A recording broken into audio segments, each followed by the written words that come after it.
Sir F सब shell का नहीं होगा? नहीं, एफ सब शेल का सिलेबस में नहीं है।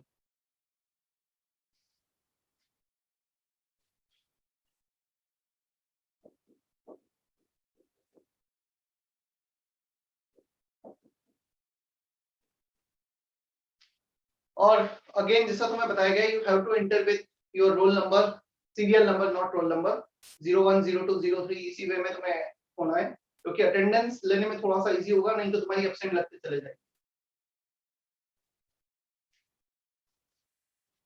Electronic configuration, see till now what we have done, हमने ये देखा if we have any atom, clear, in that atom how to locate any electron, where electron is present. So quantum number will tell us the position of an electron in an atom. First quantum number हमें ये बताएगा कि shell में electron present है, and the second quantum number will tell us about the subshell in which electron is present. Third will tell us about the orbital. Fourth will tell us about the electron कि वो clockwise या anti-clockwise spinning में, clear? So in order to find out position, location of any electron, we have 4 quantum numbers. Now the next task is electronic configuration. Let's say we have one atom, let's say teen. teen में कितना atomic number है teen का? जल्दी से बताओ कितने electrons हैं? Anyone? Fast. Any idea? किसका?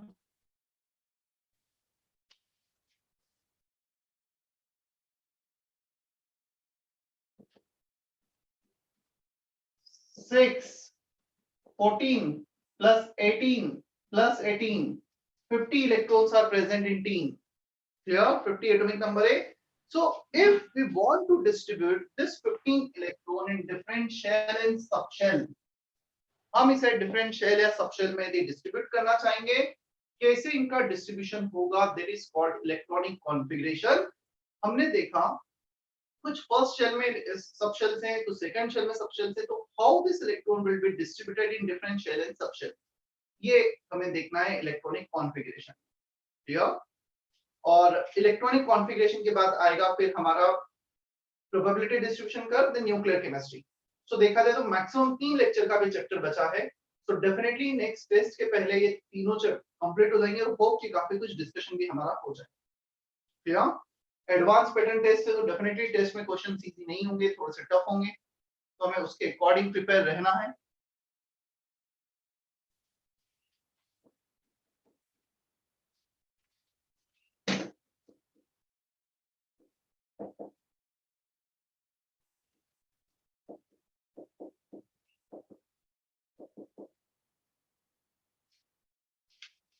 There are 3 rules. On the basis of that we can basically distribute electron in different shell and subshell. First one is Abou's principle. दिख रहा है बोर्ड पे या थोड़ा ब्लर हो रहा है ऐसा कुछ? क्लियर है, ब्लर दिख रहा है.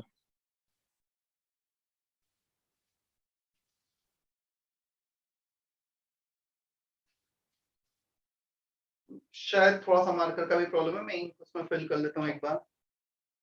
सर लाइट पॉलीज दिख रहा है एक्सक्लूजन रह गए. अभी. ठीक, पॉलीज एक्सक्लूजन रह गया था, तो अबाउ हो गया था क्या? नहीं सर. नहीं सर. पॉलीज ना एक्सक्लूजन सर. कहाँ से गया था? सर ऑफलाइन कब शुरू होने वाला है? हाँ, ऑफलाइन क्लासेस. ऑफलाइन क्लासेस में रह गया था पॉलीज एक्सक्लूजन. क्या बोल रहे हो? नहीं नहीं, वो पूछ रहा है कि कब से शुरू होगा. पॉलीज में ऑफलाइन का बीच में क्वेश्चन कितना है? मैं पूछ रहा हूँ पॉलीज एक्सक्लूजन प्रिंसिपल कहाँ रह गया था, किसने बोला?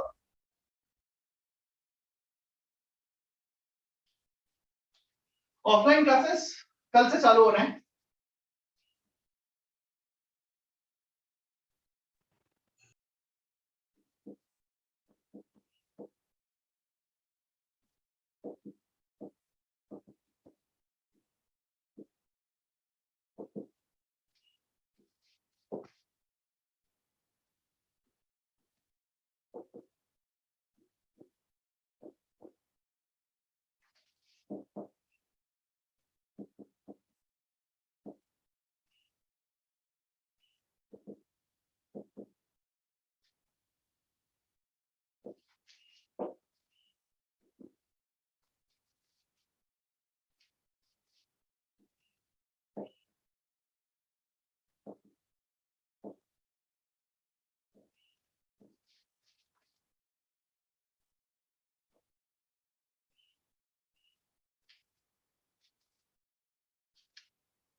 Tanish and Vivek, you have joined at least 15 minutes late.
Swanand, Arpita, क्यों इतना लेट ज्वाइन किया तुम दोनों ने?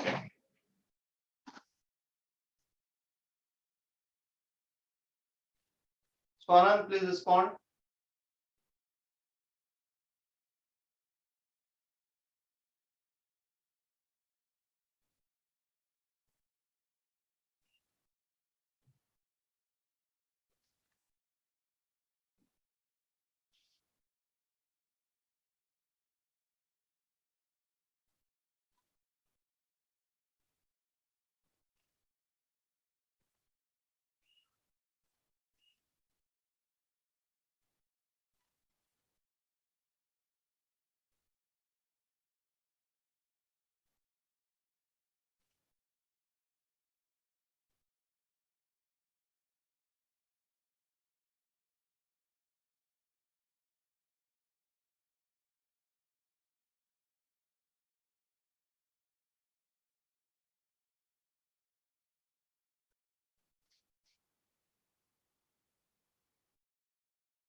किया है कॉपी सभी ने?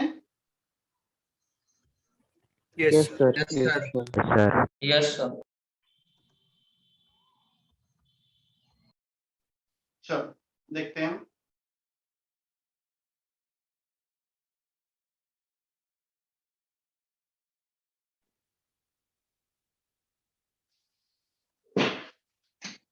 Aufbau principle. The first principle to distribute electron, it is based on energy n plus L rule. See, पहले मैं इसको explain कर देता हूँ, फिर language पे आता हूँ. Let's say we have one building जो मैंने already quantum number के लिए example लिया था. Resonance का एक building है, clear? उसमें different floors हैं, ground floor, first floor, second floor, third floor. वो डिफरेंट फ्लोर्स हो गए हमारे क्या शेल। अब उसमें डिफरेंट क्लासरूम हो गए सब शेल। क्लासरूम में जो बेंचेस है वो हो गए ऑर्बिटल, और हर बेंच पे 2 स्टूडेंट वो हो गए इलेक्ट्रॉन। अब हमारे पास 50 स्टूडेंट्स हैं। इन 50 स्टूडेंट्स को we have to distribute in different rooms. हमें उनको डिफरेंट शेल सब शेल में डिस्ट्रीब्यूट करना है, डिफरेंट फ्लोर और डिफरेंट रूम में उनका सिटिंग अरेंजमेंट करना है। क्लियर? सबसे पहले यदि तुम्हें ऑप्शन दिया जाए कि सबसे पहले तुम्हें कहीं पे जाके बैठना है फर्स्ट स्टूडेंट को, क्या लगता है फर्स्ट स्टूडेंट जो सबसे मतलब ग्राउंड फ्लोर पर जो क्लासरूम होगा, जो सबसे क्लोज क्लासरूम होगा उसमें जाके बैठेगा या फिर फ्लोर वाले क्लासरूम में बैठेगा? कहां पर जाके बैठेगा? Ground क्लास वाले floor. Ground floor. तो it is a natural tendency of कि वो अपनी एनर्जी को हमेशा मिनिमाइज रखेगा। Yes, sir. एक मिनट ना, just wait for minute.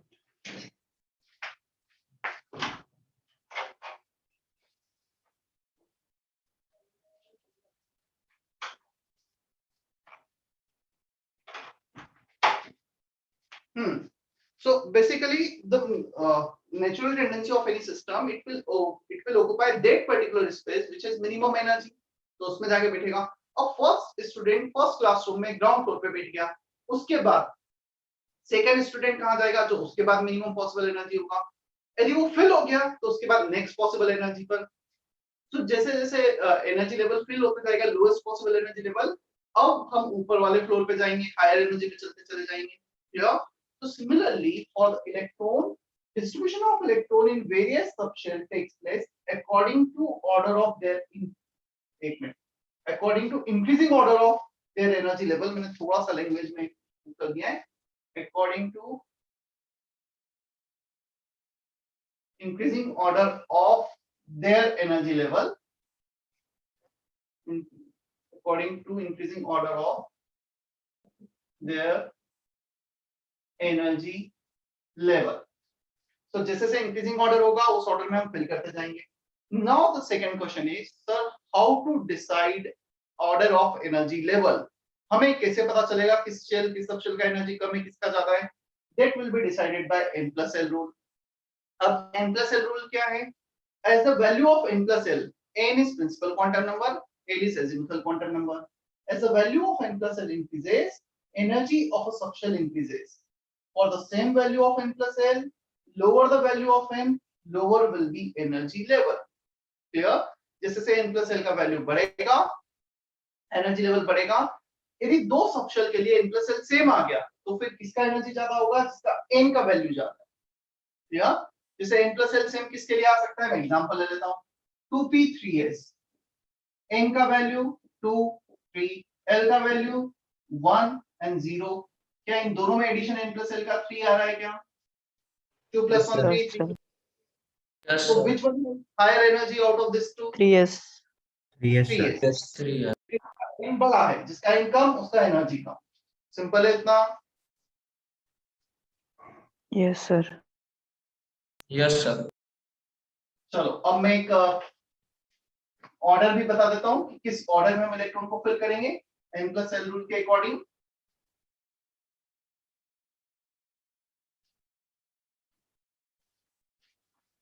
Board पे देखना पहले।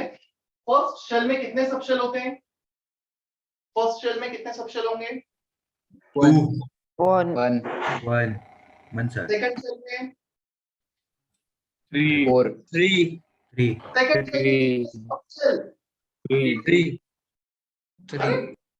4 सेकंड शेल में 3 सबशेल होंगे। 8 2 क्या क्या इस दुनिया में? पेज पलट के देखो जरा, sir 2, क्वांटम नंबर में देखो जरा क्या लिखा है हमने। sir. In nth shell, how many subshells are possible? 2 2. N equal to 1, L equal to 0, 1 subshell. N equal to 2, L equal to 0 and 1, 2 subshell. N equal to 3, L equal to 0, 1, 2, 3 subshell. 0 से n-1 तक जाना है ना हमें। So n equal to 4 में 4 subshell, 0, 1, 2, 3, 4. In nth shell we can have n number of subshell. Check करो सभी। लिखा है क्या ये लेक्चर yes नोट्स में? sir Yes sir. yes sir yes, sir. So first shell can have only one subshell, that is 1s. Second shell can have 2 subshell, L0 and L1, that is S and P. तो second shell में दो सब shell होंगी, 2s and 2p. Third shell में 0 1 मैंने 3 लिख दिया था, this is 0 1 2. 3s 3p 3d. Fourth shell के लिए 4 सब shell, 4s 4p 4d 4f, 5s 5p 5d 5f 5g and so on. क्या इतना हमें समझ में आता है? Yes, sir. Yes, sir. Electron सबसे पहले गया 1s में, 1s के बाद इलेक्ट्रॉन ने एंटर किया 2s में. क्लियर? 1s का n plus l वैल्यू, चलो n plus l वैल्यू देखते हैं हम. 1 plus 0 1, n plus l value 2 plus 0 2, 2s के लिए. अब 2p और 3s इन दोनों का अभी कैलकुलेशन किया था. 2 plus 1 3, 3 plus 0 3. So both will have n plus l 3, दोनों का n plus l 3. So पहले इलेक्ट्रॉन को किस में फिल करेंगे? 2p में, क्योंकि इसका n कम. 1s 2s 2p 3s. Now after 3s 3p 4s, इन दोनों का n plus l कितना है? 4. क्या 4. plus 0 plus 1 4 आ रहा है? Yes, sir. Yes, sir. क्या इन तीनों का 5s 4p 3d इनका n plus l 5 आएगा? Yes, Yes, sir. sir. Yes, sir. Board पे सुन लेना ना, पहले देख लेना, कॉपी मत करना, समझ में नहीं आएगा. ये जितने भी मैंने हॉरिजॉन्टल वर्ड स्लाइड कुछ लाइंस बनाई है, इन पे जितने भी सब शेल्स आ रहे हैं, they all have same n plus l value 1 2 3 4 and so on. Clear? अब इन दोनों का सेम n plus l है, तो कम एनर्जी 3p का. If we write the energy order,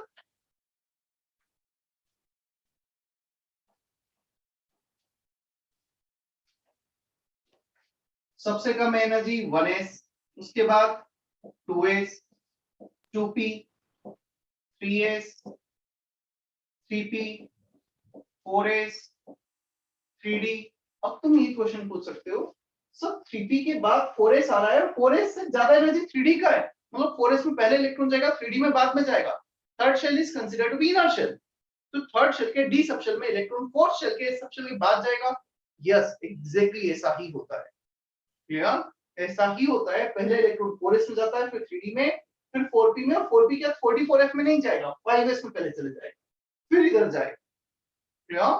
so again एक लेवल पर मतलब हमारे पास ऐसा भी सिचुएशन आ रहा है, थर्ड शेल का डी सब शेल का एनर्जी फोर्थ शेल के सब शेल से कम है. तो ऐसा पॉसिबल है और एक्सपेरिमेंटली ऑब्जर्व भी किया गया, इलेक्ट्रॉन इसी ऑर्डर में फिल होता है. Yes, definitely we can have some exception to this. Exceptions are possible, yeah, but generalization ऐसा ही होगा. After 3d electron will enter into 4p, then 5s and so on. मतलब तुम्हें करना क्या है, you don't need to find out n plus l in exam. तुम्हें just ये diagram में इस ऑर्डर में फिल करते चले जाना. ठीक है उतना? Yes, sir. पहले यहाँ पर, फिर यहाँ, फिर यहाँ, बस इस डायगोनल ऑर्डर में फिल करते चले जाओ इलेक्ट्रॉन, जितने भी इलेक्ट्रॉन्स.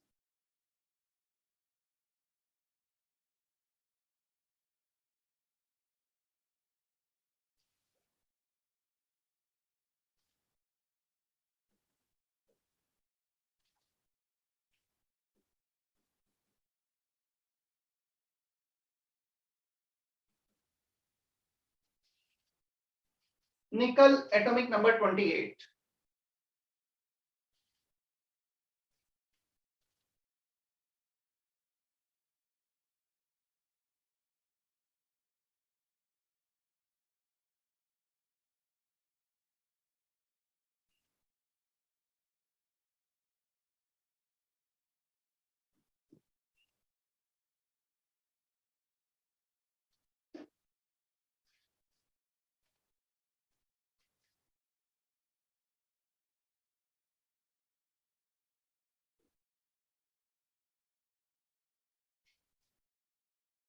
Sir, वो order लिखी हुई increasing energy order. Increasing energy order. चलो निकल के इलेक्ट्रॉन को हमें डिस्ट्रीब्यूट करना है. बता दूं मैं, कॉपी कर लिया सभी ने यहाँ तक? sir. Yes, sir. क्या हमारे सामने वो वाला पेज है जिसमें टेबल बनी हुई है सेकंड क्वांटम नंबर में एस सबशेल में कितने इलेक्ट्रॉन्स होंगे मैक्सिमम, पी में कितने होंगे, डी में कितने होंगे, एफ में कितने होंगे? Can you check the table and tell me Yes. How many electrons will be filled in S P D F? S में कितने इलेक्ट्रॉन्स जाएंगे मैक्सिमम, 2, 2, पी में 6, 6, 6, डी में 10, 10, 14, 14. सबसे पहले इलेक्ट्रॉन को हम भेजते हैं 1s में. So 1s can have two electrons. We can write it in this manner 1s2. That means first shell S subshell will have two electrons. Clear? अब इसकी कैपेसिटी कंप्लीट हो गई, इससे ज्यादा तो इलेक्ट्रॉन्स जा नहीं सकते हैं. अब नेक्स्ट इलेक्ट्रॉन को हम सेंड करेंगे 2s में. 2s में कितने इलेक्ट्रॉन्स जाएंगे? Again 2s2. S subshell है चाहे 1s हो, 2s हो, 3s हो, 100s हो, any S subshell can have maximum 2 electrons. After 2s 2p में इलेक्ट्रॉन जाएगा. 2p can have 6 electrons. So 2p6. After 2p we need to send electron in 3s, 3s2. 3s के बाद electron जाएगा 3p में, 3p6. या 3p6 के बाद electron जाएगा 4s में, 4s2. We have to distribute total Sir. 28 electrons. अब 28 में से कितने इलेक्ट्रॉन हमने डिस्ट्रीब्यूट किए? 2, 2, 4 plus 6, 10 plus 2, 12 20. plus 18 plus 2, 20. 20 तक डिस्ट्रीब्यूट कर दिए. अब आएंगे हम 3D में. Any D subshell can have maximum 10 electrons. But after distribution of 20 electrons, we don't have 10 electrons. The electrons, only 8 electrons are remaining. So the remaining 8 electrons will go in 3D. Definitely it will not be fulfilled. तो maximum capacity 10 है, 10 से कम तो जा ही सकते हैं. एक classroom का maximum capacity 50 student है, उसमें तुम 10 स्टूडेंट भी बिठा सकते हो, 30 भी बिठा सकते हो. तो हम 50 से कम कितने भी बिठा सकते हैं. We can not put student more than 50 in that class. या सो डी सबशेल का कैपेसिटी मैक्सिमम 10 है. 10 से 11 नहीं कर सकते, बट 10 से 6 पे तो 8 पे तो ला ही सकते हो. समझ में आया? Yes. Yes, sir. Yes, sir. yes, sir. चलो.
चलो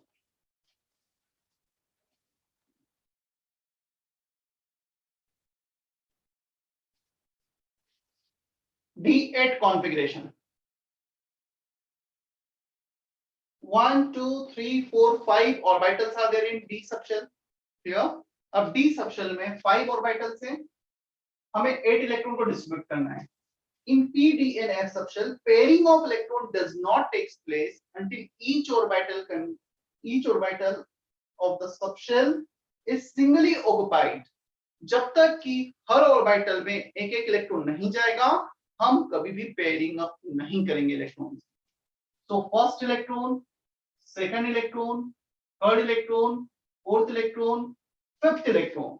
This arrow represent electron. Yeah. So सारे ऑर्बिटल में एक इलेक्ट्रॉन गया. Now pairing takes place. अभी भी हमारे पास 3 इलेक्ट्रॉन बचे. अब पेयरिंग होगी 6, 7, 8. क्लियर? अच्छा, जो हमने सिंगल इलेक्ट्रॉन को पहले भेजा है, they always occupied with the same spin. मैं एक और एग्जांपल लेता हूं. What does it mean same spin? P. एक एग्जांपल लेता हूं P3 कॉन्फ़िगरेशन. P सबशेल में 3 इलेक्ट्रॉन को डिस्ट्रीब्यूट करना है. So we have 3 orbital in P subshell. 1, 2, 3. This is not correct. दो अप स्पिन, एक लो स्पिन, एक दो क्लॉकवाइज या दो एंटी क्लॉकवाइज और एक क्लॉकवाइज, ऐसा नहीं चलेगा. सारे singly occupied electron they must have same spin. Clear? ये गलत होगा. 1, 2, 3 ये भी गलत होगा. क्यों गलत होगा? इसमें एक भी इलेक्ट्रॉन नहीं है और पेयरिंग उसके पहले हो गई. क्लियर? तो सही कॉन्फ़िगरेशन कौन सा होगा? ये सही कॉन्फ़िगरेशन होगा. ये वाला कॉन्फ़िगरेशन सही होगा.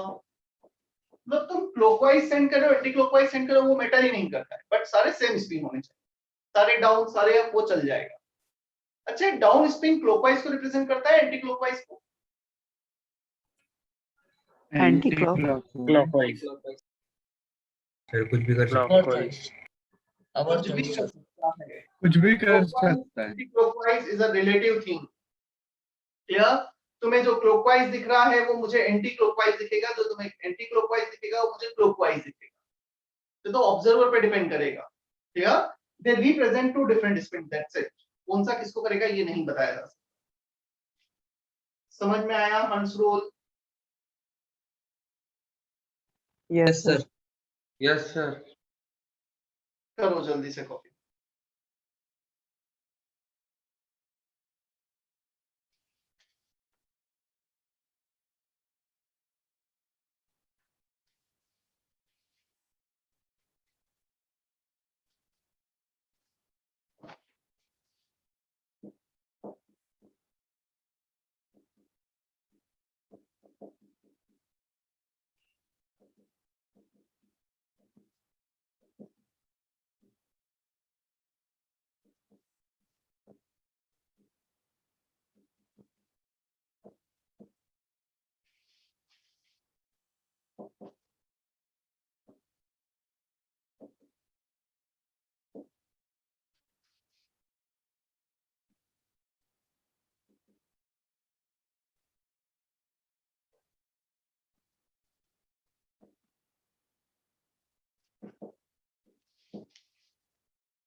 Pauli's exclusion principle is nothing but just a fourth quantum number. In an orbital, we can't have more than 2 electrons, and these 2 electrons must have opposite spin. 2 electron represent हैं, तो एक clockwise, एक anti clockwise.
वैसे कोई बच्चा शायद offline classes का पूछ रहा था। अच्छी न्यूज़ ये है कि कल गुजरात और I think one more state they have given permission for 11th 12th students and college students from 15th of July मध्य तो प्रदेश मध्य प्रदेश गुजरात और एमपी में हालांकि दोनों में केसेस 50 से कम है जो पूरे स्टेट में, तो वहां पे परमिशन दे दी गई है, बहुत अच्छी बात है। यदि कहीं पे भी परमिशन दी है 15 जुलाई से तो definitely we are expecting maximum 2-3-4 weeks after 15 जुलाई, क्योंकि हमारे यहाँ केसेस 8 से 9,000 केसेस आ रहे हैं अभी तो महाराष्ट्र में, तो थोड़ा सा और यदि केसेस कम होंगे तो डेफिनेटली परमिशन हमें मिलेगी और वो प्रेशर गवर्नमेंट पे भी प्रेशर आएगा। कहीं पे मिल गई परमिशन तो उन्हें वापस से देनी ही पड़ेगी।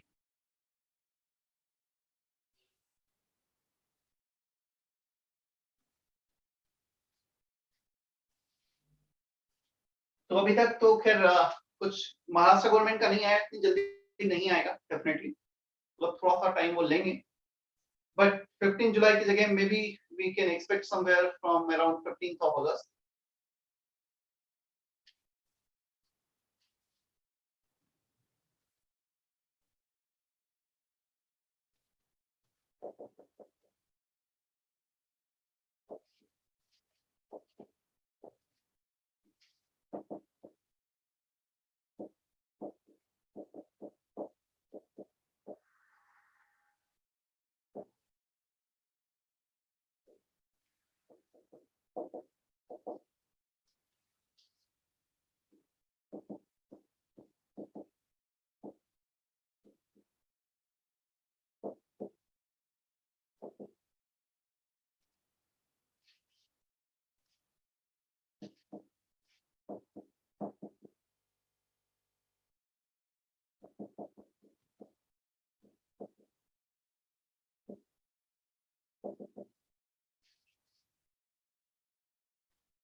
Sir, yes sir, paramagnetic substance में n equals to 0 आएगा.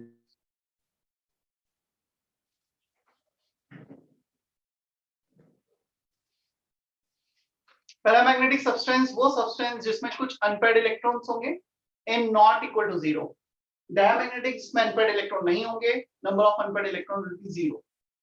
ध्यान रखना, here n do not represent principal quantum number, इन नंबर ऑफ अनपेयर्ड इलेक्ट्रॉन को रिप्रेजेंट करता है.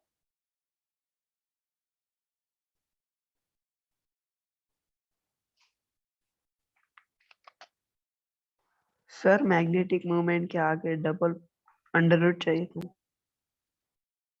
क्या मैग्नेटिक मोमेंट के आगे डबल अंडर रूट. नहीं समझा मैं, डबल अंडर रूट लगता है.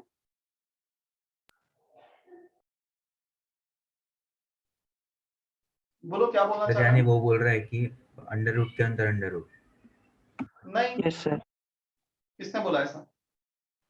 सर मॉड्यूल में दिया है. Let me check. मतलब होता तो नहीं मुझे पता है, पर मॉड्यूल में गलत दिया था, मुझे वो चेक कर लेने दो. Sir, वो printing mistake है. पेज नंबर बोलो. 29. सर वो प्रिंट ऊपर हो गया. Printing mistake है. मुझे तो अभी भी एक ही दिख रहा है, अंडर रूट n प्लस 2 ही दिख रहा है. सर न्यू बुक्स में हुआ होगा.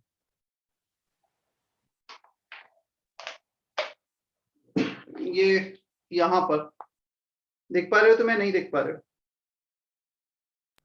हाँ सर. Yes sir. हाँ सर. मेरे बुक में तो अभी भी एक ही अंडर रूट है. प्रिंटिंग मिस्टेक होगा तुम्हारे इसमें, कुछ हुआ है. सर ओवरलैप हुआ हमारे से. Yes, मेरे sir. पास इनका बुकलेट है.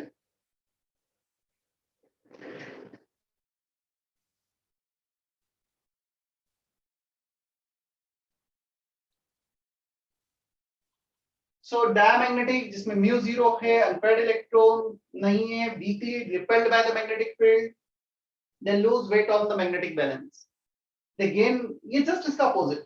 Mu non zero, number of unpaired electron होंगे, attracted by magnetic field, they gain weight on the magnetic balance, they can show colour due to unpaired electron. जहां पे unpaired single electron होते हैं ना, वो light को reflect करते हैं, रिफ्रैक्ट करते हैं, उसके कारण कुछ कलर शो कर सकते हैं.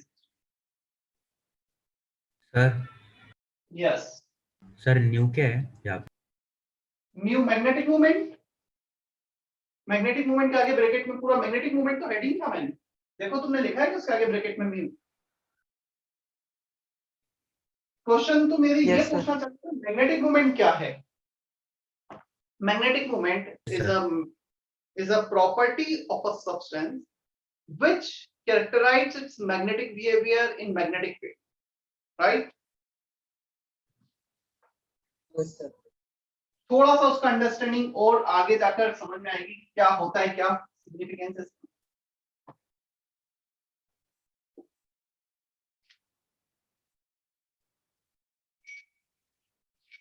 एक्सेप्ट कुछ cases.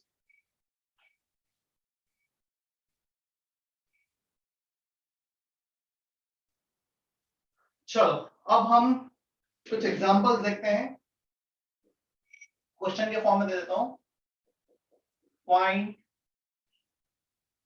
Electronic configuration and magnetic behaviour of the following.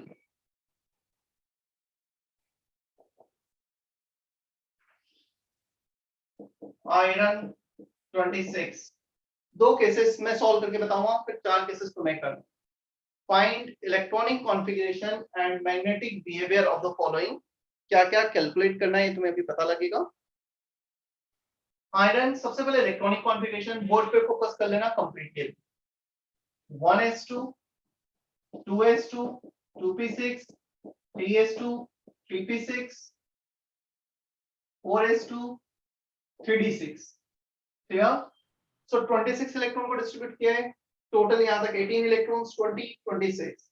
अच्छा, ये कॉन्फ़िगरेशन को पता है, हम ऐसे भी लिख सकते हैं up to 18 we have configuration for the noble gas argon, तो इसे हम ऐसा भी लिख सकते हैं, और ऑर्गन 4s2 3d6, और one more possibility, organ 3d6 4s2। काफी बार जो ये इलेक्ट्रॉन्स है ना, सबशेल है, इलेक्ट्रॉन्स को तो वैसे ही फिल करना है जैसा हमने हमेशा किया है, 4s में 2, 3d में 6, 4s में 2, 3d6, 4s2 3d6, but you can write 4s after 3d also. क्यों लिखा जाता है? क्योंकि वो आउटर शेल है, तो ये भी सही है, ये भी सही है, सारे सही कॉन्फ़िगरेशन। क्लियर? फिलिंग सही की है, लिखना आगे पीछे वो मैटर नहीं करेगा। ठीक है, अब लास्ट सबशेल बॉक्स डायग्राम बनाते हैं हम, जिसमें भी अनपेयर्ड इलेक्ट्रॉन है ना, उसका बॉक्स डायग्राम बना लेते हैं। 1 2 3 4 5 6। चलो, कितने अनपेयर्ड इलेक्ट्रॉन मिल रहे हैं हमें इसमें? कितने अनपेयर्ड इलेक्ट्रॉन? अंदर के Four. सारे पेयर होते हैं, सारे पेयरिंग हो चुकी है। जब पेयरिंग हो गई तभी तो हम आगे गए यहाँ पर। तो 4 अनपेयर्ड इलेक्ट्रॉन बचे। Number of unpaired electron 4, mu 4 into 4 plus 2 Bohr magneton is the unit for magnetic moment, √24 Bohr magneton। ये डायमैग्नेटिक है, पैरामैग्नेटिक है? Diamagnetic. तो ये इसकी प्रॉपर्टीज निकाली, कॉन्फ़िगरेशन लिखा, मैग्नेटिक मोमेंट निकाला, डायमैग्नेटिक और पैरामैग्नेटिक बताया। अब मैं जितने भी क्वेश्चंस तुम्हें दूंगा तुम्हें कैलकुलेट करना है, कॉन्फ़िगरेशन लिखना है, 1 मिनट। कॉन्फ़िगरेशन लिखने के बाद मैग्नेटिक मोमेंट लिखना है और फिर डायमैग्नेटिक पैरामैग्नेटिक बताना। बोलो क्या बोल रहे हो? सर आपने डी 5 बॉक्सेस एस लेते तो फिर 3 बॉक्सेस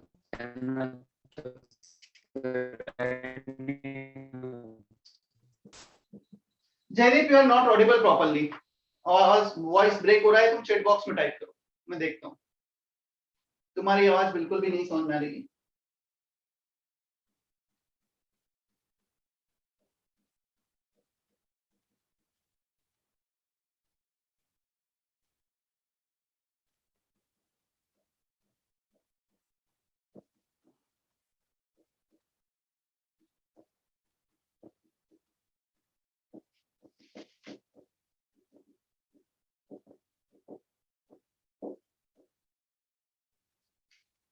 एक और एग्जांपल लिया है sulphur 16, 1s2 2s2 2p6 3s2 3p4। यहाँ तक हम इसको लिख सकते हैं नियॉन, जो भी नोबल गैस है उसके रिस्पेक्ट में हम लिख सकते हैं, ये भी लिख सकते हो, इतना भी लिख सकते हो। 3s2 3p4, 3p4 का लास्ट सबशेल बॉक्स डायग्राम बना लिया। तो 2 इलेक्ट्रॉन पेयर्ड अप हैं, 2 इलेक्ट्रॉन अनपेयर्ड है, अनपेयर्ड इलेक्ट्रॉन के लिए म्यूचुअल।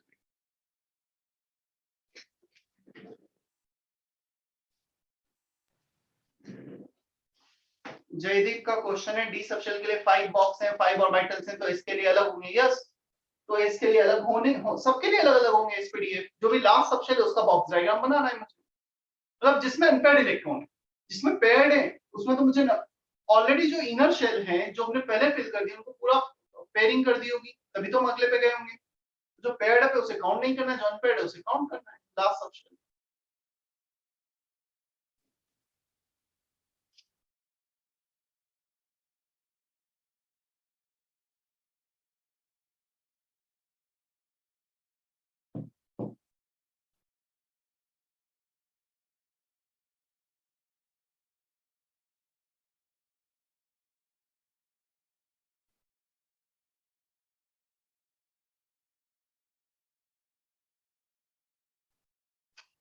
मानस एंड शिवानंद, तुम अपने रोल सीरियल नंबर से क्यों इंटर नहीं हुए हो? अटेंडेंस लेते टाइम पता चला तुम्हारी एब्सेंट लग गई।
चलो अब कुछ केसेस में तुम्हें देता हूं।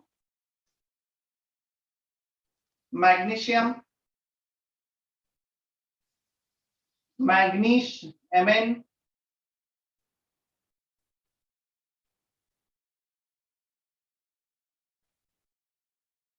सिलिकॉन,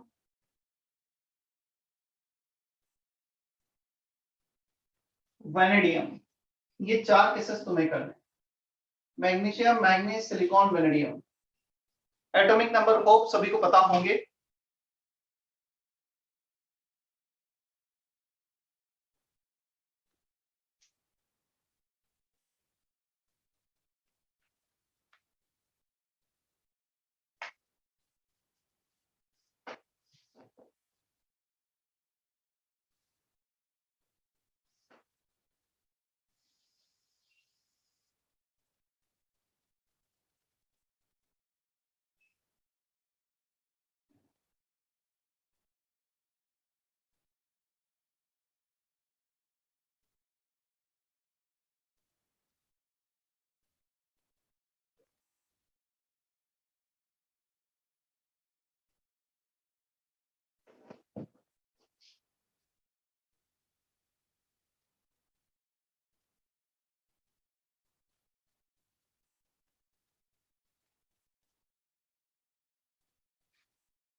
श्रुति, स्वयं, तन्वी, समझ में आ रहा है तुम्हें?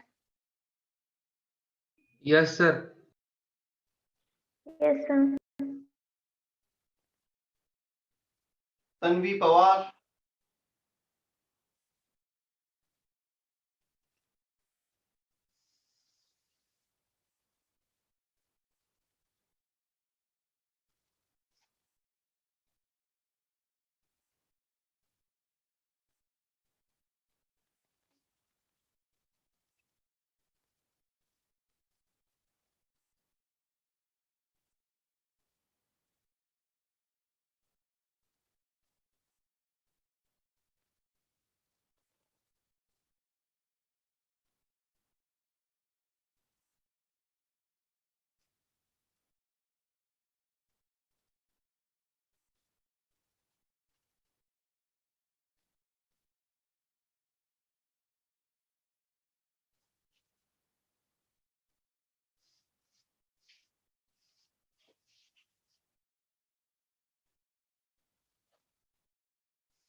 चलो मैग्नेटिक मोमेंट कितना है मैग्नीशियम का?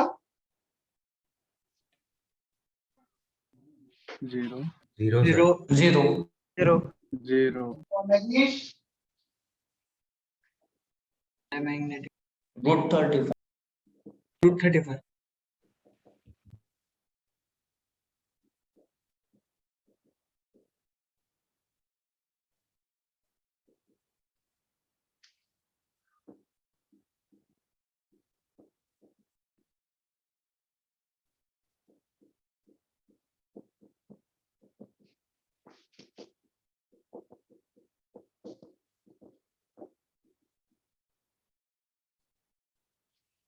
सिलिकॉन का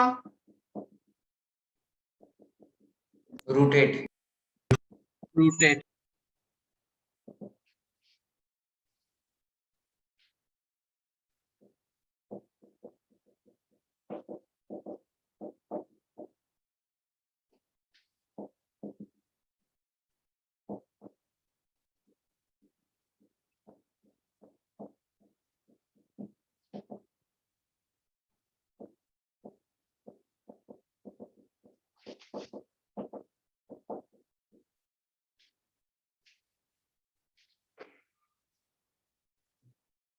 सर सिलिकॉन वाले में 3 बॉक्सेस है और पी में 2 इलेक्ट्रॉन्स बच रहे, तो वो एक बॉक्स खाली रह जा रहा है, उसका क्या करेंगे?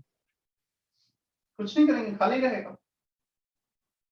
फिर वहां एक पे रूम में इलेक्ट्रॉन्स 2 काउंट एक रूम करेंगे में ना? 25 एक रूम में 25 बेंचेस हैं, 50 स्टूडेंट की कैपेसिटी है, मेरे पास 20 स्टूडेंट ही हैं, तो 20 बेंचेस पे एक स्टूडेंट को बिठा देंगे, 5 बेंच खाली रह जाएंगे। मतलब मैक्सिमम कैपेसिटी से ज्यादा नहीं जा सकते हैं, कम तो हो ही सकता है ना। 3d3 1 2 3 इलेक्ट्रॉन, 2 एम्प्टी हैं। आया समझ में? Yes Yes, sir. और ये 3 इलेक्ट्रॉन किसी भी 3 ऑर्बिटल में जा सकते हैं, 1 2 3 ऐसे भी हो सकते हैं, कोई प्रॉब्लम नहीं, बट सेम स्पिन में होना चाहिए, अलग अलग ऑर्बिटल में होना चाहिए।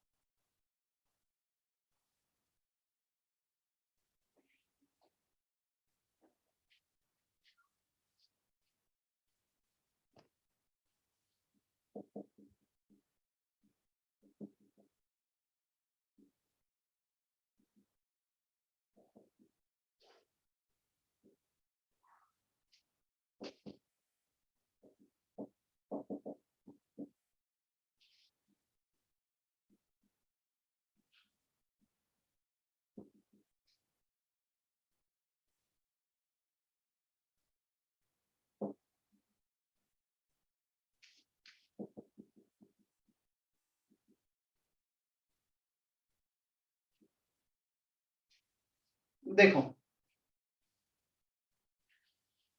जो हमने जनरलाइजेशन देखा है, कुछ रूल्स देखे हैं, ठीक, इनके बेसिस पर मैक्सिमम इलेक्ट्रॉनिक कॉन्फ़िगरेशन डेफिनेटली हम लिख सकते हैं, but we have some exception to this. काफी some नहीं, we have very like almost 15-20 exception to this in the periodic table. Up to atomic number 30 there are only 2 exceptions, chromium and copper. बाकी सारे इन rules को follow करते हैं। Chromium and copper में थोड़ा सा एक्सेप्शन आ जाता है अप टू एटॉमिक नंबर 30। 30 के बाद फिर और भी एक्सेप्शंस होंगे जो हम इस चैप्टर में ना देखकर बाद में कहेंगे। Chromium 24 expected from the rules, organ 4s2 3d4, organ 4s2 3d9. This is the expected configuration which actually does not exist in nature. जब नेचर में हमने क्रोमियम कॉपर का कॉन्फ़िगरेशन देखा तो ऐसा एग्जिस्ट नहीं कर रहा था, तो फिर कैसे एग्जिस्ट कर रहा था? ऑर्गन तक का configuration as it is, 4s में 2 इलेक्ट्रॉन के बजाय एक इलेक्ट्रॉन 4s से 3d में जंप कर जाएगा, तो 4s1 3d5 हो जाएगा, 4s1 3d10 हो जाएगा। तो 1 इलेक्ट्रॉन बहुत कम, ऐसा नहीं कि पूरा का पूरा कॉन्फ़िगरेशन चेंज हो गया, एक्सेप्शन भी तो सिर्फ एक इलेक्ट्रॉन की पोजीशन चेंज हुई है। Clear? 1 electron from 4s jump to 3d, it will make 3d5 configuration and 3d10 configuration. Clear है? Yes, sir.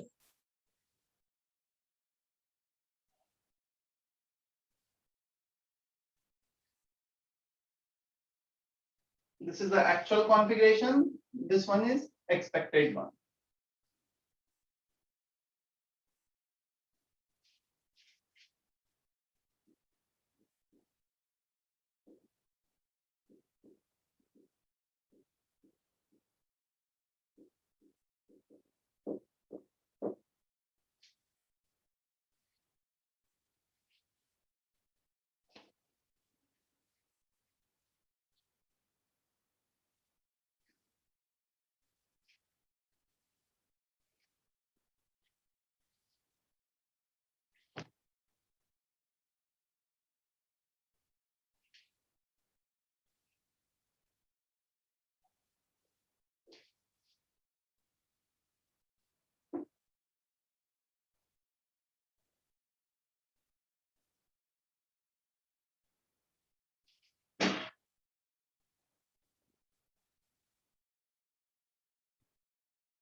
ये कॉपी कर लिया है, नीचे वाला पार्ट, इतना पार्ट।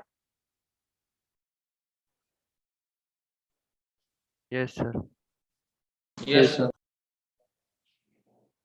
देखो अब क्वेश्चन आता है, जो जनरलाइजेशन था, we don't have any law for the exception. Exception के लिए रीजनिंग आती है, रीजन आता है कि ये रीजन रहा होगा, एक्सप्लेनेशन आता है, क्योंकि लॉ तो हमने जनरलाइजेशन के लिए बना दिया है। क्लियर? अब इसके लिए जो रीजन दिया गया, एक्सप्लेनेशन दिया गया, 3D5 and 3D10 configuration or half-filled and full-filled configuration, and which the half-filled and full-filled configuration are more symmetrical, and according to law of nature, more the symmetry, more will be stability. जितनी ज्यादा symmetrical होता है ना, उतना ज्यादा stable होता है system. Even हमारी बॉडी भी काफी कुछ सिमेट्रिक है। तुम देखोगे हमारे दोनों कान, दोनों आईज, मतलब सब कुछ, दोनों हैंड्स, सब कुछ सिमिलर होते हैं। ऐसा नहीं कि एक बड़ा है, एक छोटा है, या एक ही तरफ कान है दूसरी तरफ नहीं। तो basically we have lot of symmetry in nature, और जितना ज्यादा सिमेट्रिकल सिस्टम होगा उतना ज्यादा स्टेबल सिस्टम होता है, ये बैलेंस्ड होता है। So half filled full filled configuration are more stable. Clear? एक तो ये रीजन है। तो क्वेश्चन आता है सर ऐसे तो फिर बहुत सारे एग्जांपल दूसरे भी आ सकते हैं जिसमें हाफ-फिल्ड फुल-फिल्ड हम कर सकते हैं, अब्बा और हंड से डेविएट होकर। एक्चुअली जो ज्यादा, देखो हमारे पास टोटल लेट्स है 100 एलिमेंट्स, 100 में 80 एलिमेंट्स फॉलो कर रहे हैं अब्बा और हंड्स को, उसको जनरलाइज कर दिया। बच्चे 20 कुछ और शो कर रहे हैं तो उसे एक्सेप्शन में रख दिया। जो कम केसेस है उसे एक्सेप्शन में रख दिया, जो ज्यादा केसेस है तो जनरलाइजेशन में रख दिया। या सो अप टू 30 सिर्फ 2 एक्सेप्शन है, बाकी 28 तो फॉलो कर ही रहे हैं अब्बा और हंड्स को, और ये भी काफी लिमिट तक कर रहा है, सिर्फ एक ही इलेक्ट्रॉन का variation. Second, due to more exchange energy. अब एक्सचेंज एनर्जी क्या होता है? All these 4 electrons with the same spin, same energy level, they can exchange their position. So first and second electron can exchange their position. First case, एक possibility. First and third can exchange position. First and fourth can exchange position. So total 3 exchange option हमें कहाँ मिल रहे हैं? First के साथ plus अब second और third भी एक्सचेंज कर सकते हैं पोजीशन को, second and fourth can exchange position. तो दो ऑप्शन यहाँ पे मिल रहे हैं, सेकंड थर्ड का एक्सचेंज, सेकंड फोर्थ का exchange. Then third and fourth can exchange their position. Total exchange options आ रहे हैं 6। यहाँ पे एक्सचेंज एनर्जी होगी बिकॉज ऑफ 6। हमारे पास इलेक्ट्रॉन को लेकर जितने एक्सचेंज ऑप्शंस होंगे उतना ज्यादा स्टेबल सिस्टम होता है। इलेक्ट्रॉन इलेक्ट्रॉन के बीच में रिपल्शन होगा, यदि वो एक जगह से दूसरी जगह मूव कर पा रहे हैं तो उनके रिपल्शन मिनिमाइज होगा और हमारा स्टेबिलिटी ज्यादा होगा। अब इसमें एक्सचेंज ऑप्शन काउंट करते हैं, 1 2 3 4, 1 2 3 1 2 and fourth and fifth 1। Total 10 exchange options आ रहे हैं। मतलब 6 जो यहाँ पे मिल रहे थे वो तो मिल ही रहे हैं, एक एक्स्ट्रा इलेक्ट्रॉन आ गया तो उसका बचे हुए चारों इलेक्ट्रॉन के साथ एक्सचेंज आ गया, +4 हो गया। सो किसमें एक्सचेंज एनर्जी हमें ज्यादा मिल रही है, 3d5 में, 3d4 में? 3d5. 3d5. Hence this one is more stable. But again question आता है सर ऐसा तो फिर सब में भी देख सकते हैं। सब में हम हंट्स और ऑफ बाउ से ही देखेंगे, क्लियर? वो डोमिनेटिंग है, जो एक्सेप्शन है उन्हें ऐसे एक्सप्लेन किया जाता है। कर लो जल्दी से कॉपी। सर मैग्नीशियम वाले में ऐसे क्यों नहीं किया? क्या मैग्नीशियम वाले उसमें ऐसे क्यों नहीं किया? मैग्नीशियम वाले में आपने कॉन्फ़िगरेशन था PS2, उसमें क्या करना था बताओ, क्या करें इसमें हम? ऑलरेडी फुलफिल्ड कॉन्फ़िगरेशन है, कहां से इलेक्ट्रॉन को कहां एक्साइट करें बताओ? नहीं सर, आपने मैंगनीज में ना आखिरी में 3d5 लिया था, तो n हाँ इज टू बताओ 5 क्या लिया करना था है? सर। तो फिर आपने वहाँ और पे n इज टू 5 लिया था हाँ सर, तो फिर वो तो स्टेबल है ना। तो क्या करना है, मतलब मैग्नीज का कॉन्फ़िगरेशन ये लिखा है, तुम मुझे बताओ कि क्या तुम्हें क्या एक्सपेक्टेड है, क्या किया जाए इसका बताओ।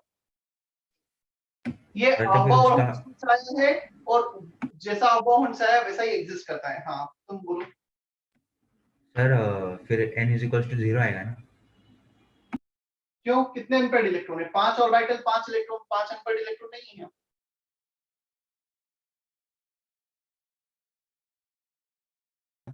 Yes sir. ये सर Yes, sir.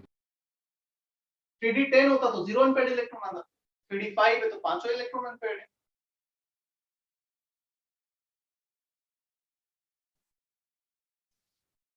क्लियर है? Yes sir. Yes.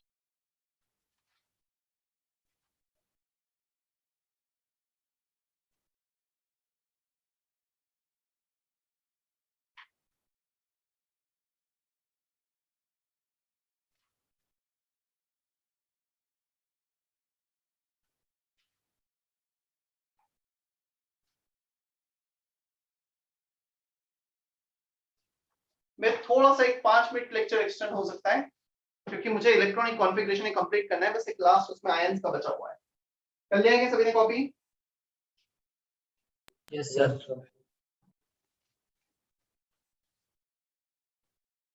अच्छा क्रोमियम का मैग्नेटिक मोमेंट कितना होगा जल्दी से बता दो, मैग्नेटिक मोमेंट ऑफ क्रोमियम? 35। गलत है।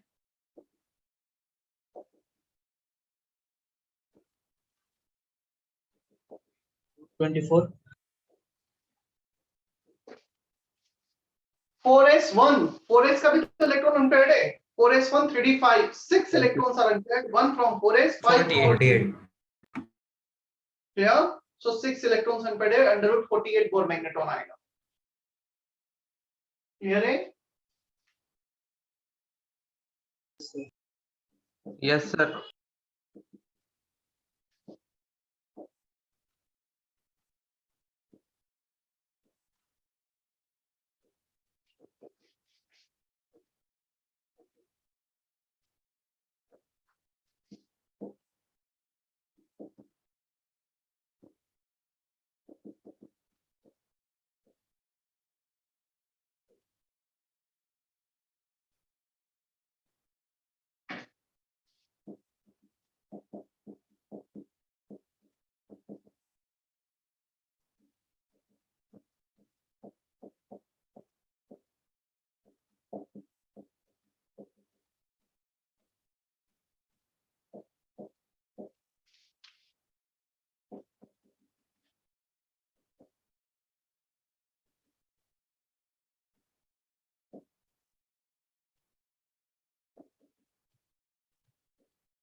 बोर्ड पे देखना एक मिनट ना।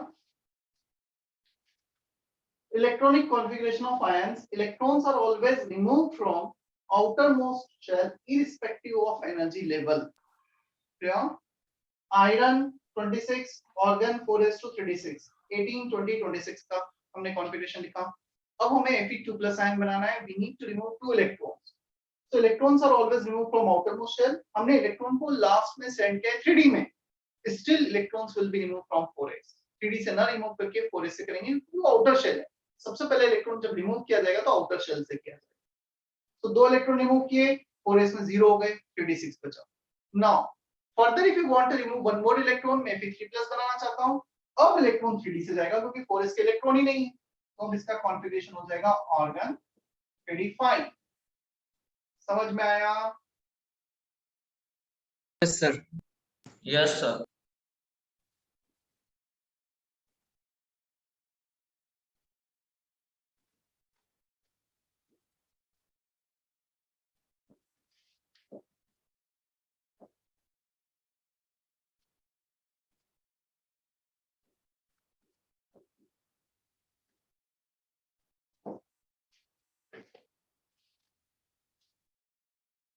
होमवर्क सिर्फ एक्सरसाइज 1 मैं बोर्ड पे लिख देता हूँ, पिक्चर भी सेंड कर दूंगा। काफी कुछ होमवर्क रहेगा, संडे तुम्हारे पास कर लेना क्योंकि नेक्स्ट वीक में फिर टेस्ट की।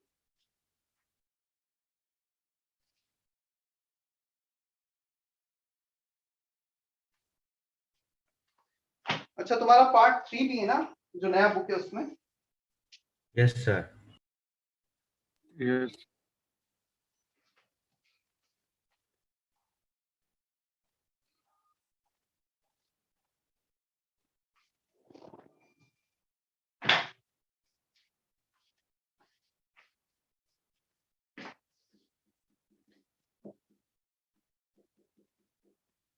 Exercise 1 complete part 1, part 2, part 3 except last section। कौन सा सेक्शन है लास्ट? Nuclear chemistry. न्यूक्लियर का नाम बताओ except section. Nuclear chemistry. Nuclear chemistry. H, sir.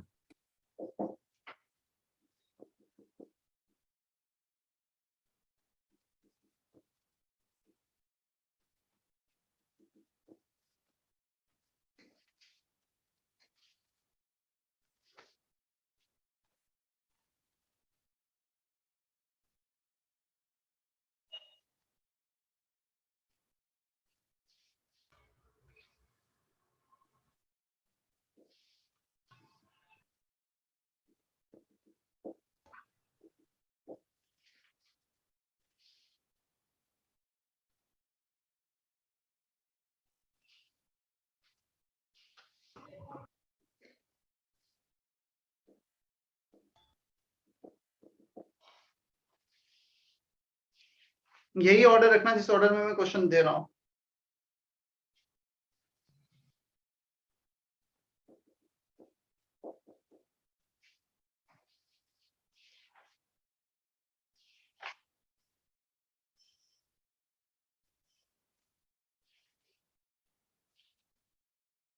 Sir वो लास्ट आपने क्या लिखा है पार्ट 2 के बाद?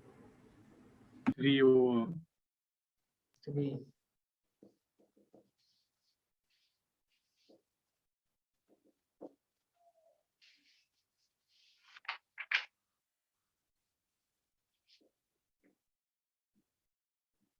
So mainly the homework is from exercise 1 and 2, almost पूरा ही दे दिया, एक एक दो क्वेश्चन छूटे होंगे बस एक्सरसाइज 2 में भी। ऑर्डर यही रखना है तुम्हें, होप तुम कंप्लीट कर लोगे क्योंकि मैं डिस्कशन करूंगा, टेस्ट में आएगा ना एडवांस पैटर्न टेस्ट, और फिर नेक्स्ट वीक एक्सरसाइज 3 दूंगा मैं।